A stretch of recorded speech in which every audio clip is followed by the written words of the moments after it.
Welcome to the tutorial where we discuss how to tell a story about a location. This is part of Writing for the Web, a online course offered at Georgian Court University, and I'm your instructor, Dr. Gina Marcello. It's become so common today to hear marketers, PR people, and journalists talk about the importance of storytelling in our content creation. And while that's a wonderful concept, what does storytelling really mean when you're trying to tell a story about a location in 5 images or less? How do you do that? This tutorial is going to address how I think you can use elements of storytelling to talk about and share information about a location so that people will want to go there and visit.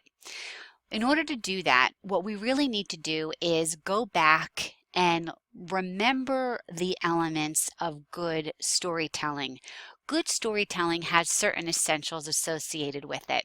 If you need a really good refresher, check out the video that I did for transmedia storytelling, the elements, the basic elements of telling a good story.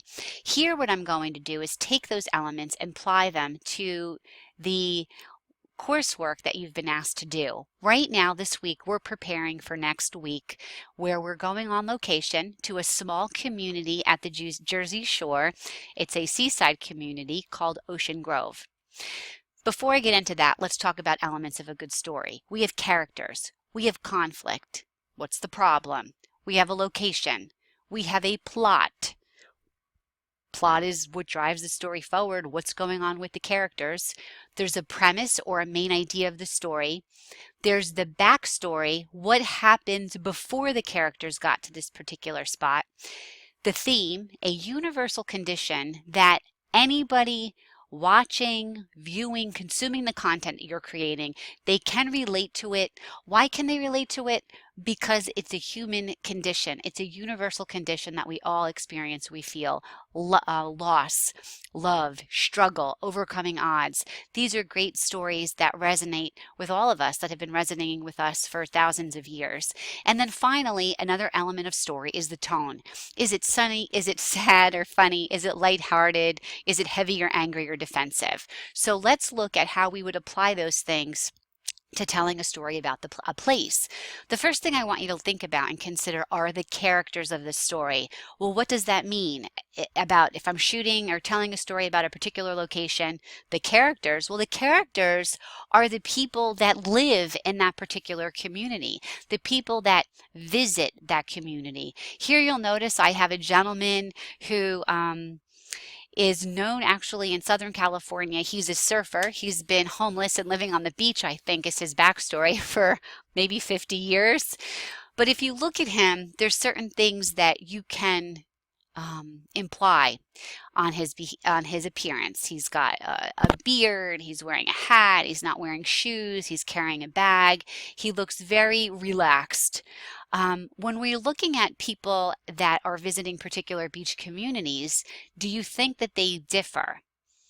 I can tell you that they do. Living at the Jersey Shore, every beach along the coast is different. In fact, no two beaches are exactly identical. Granted, we do have the beach, but that's where it begins and ends. Each community offers something different for both the people that live there and the visitors. And we can capture that in photographs based on people that we see walking around the community, eating in the community, working in the community. So I want you to think about the characters. Who are the people that make up this location? Number two, I want you to think about a conflict. Is there a problem that you can help solve in your storytelling? If the location is the main character, what are things that are going on in that community? Is it doing really well? Has it seen a revival? Are there a lot of visitors? Are there more visitors, less visitors? Are there empty shops on the main street? What is a problem that we can help that community solve or that we can expose? Maybe everything's going really well, but when things are all perfect, there's not normally a story there, although there might be a different kind of story, and I'm going to leave that up to you to figure out. The backstory. This to me is the history of the community. How did the community get to this particular spot? What went on 50 years ago? How long ago have people been there? What are the oldest buildings in that community? This past summer and a couple of summers prior, I've had the great fortune of being able to travel to Italy. And when you visit different locations in Italy, you begin to realize that the backstory of the Italians is so rich, and in so many ways, it's humbling to stand before a building that is 1,000 years old. But in the United States, and especially along the coast of New Jersey, we have many stories that we can tell about how the communities came to be, and your job is to capture that in both words and images. The next thing I want you to think about is a theme. Is there some type of universal human condition that can help us tell the story of the community? In Ocean Grove, as you see here, it's the Great Hall. What is the Great Hall, and how does this fit into a universal theme? Well, this is a very Methodist community, and I'm not going to give it all away because part of your assignment is to research the community, but I will give you a hint. That cross on Great Hall was actually donated by the actor Woody Allen. There's a backstory and there's a theme that this entire community fits into, and if you dig deep enough, you can find many, even small communities off the beaten track that have something to offer. Every place has its own beauty. So what I really want you to think about is we're not going to beach to take pictures of the beach. That's very tempting to want to do. There's nothing unique or different about the picture that I have right here. It's the ocean, there's sand, there's a lifeguard stand on its side, which shows us that the lifeguards are not active, but there's nothing distinguishing about this photo from one beach community to another beach community along the coast of New Jersey. So your job is going to be to dig a little bit deeper, and your writing assignment is to find 2 fun things to do in this community that don't involve the beach. Again, there might be a tour in the community that would be interesting. There might be a unique service that you could attend. There might, depending on what you're interested in, I want you to find 2 fun things to do. I want you to research and find 2 fun things to see. Is there a building in town that's the oldest building in town, and what is the significance of that building, for example? The third thing that you're going to need to do is find 2 fun things or interesting things that you can eat. Is this town known for anything? Do they have a special ice cream shop or pizza shop perhaps? Number 4, where would you stay if you visited this community? Now you're going to make this selection based on who you might be writing for.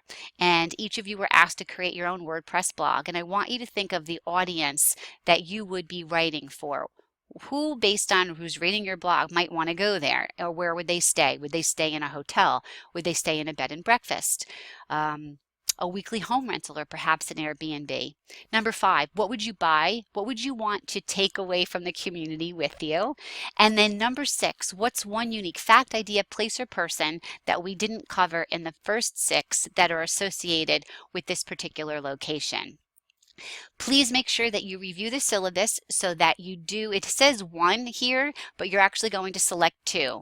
And you're going to write 2 succinct sentences that help us capture the element of that particular part of the story of that community. Now, of course, if you have any questions, please feel free to email me. Thanks for watching, and I look forward to seeing you